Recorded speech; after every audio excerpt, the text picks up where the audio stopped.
بسم اللہ الرحمن الرحیم وَلَقَدْ يَسَّرْنَا الْقُرْآنَ لِلذِّكْرِ فَهَلْ مِن مُّدَّكِرٍ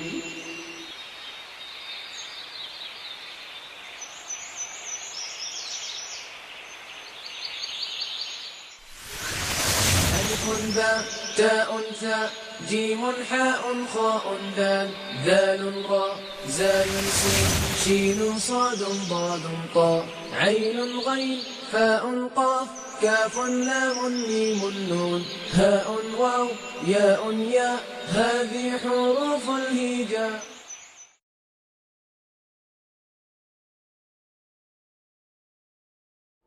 الحمد للہ رب العالمین والعاقبۃ للمتقین والصلاۃ والسلام علی رسولہ الکریم اما بعد اعوذ باللہ من الشیطان الرجیم بسم اللہ الرحمن الرحیم وَلَقَدْ يَسَّرْنَا الْقُرْآنَ لِلذِّكْرِ فَهَلْ مِن مُّدَّكِرٍ. ہم نے قرآن مجید کو نصیحت کے لیے بہت آسان بنا دیا ہے، تو ہے کوئی اس سے نصیحت حاصل کرنے والا؟ یہ آیہ مبارکہ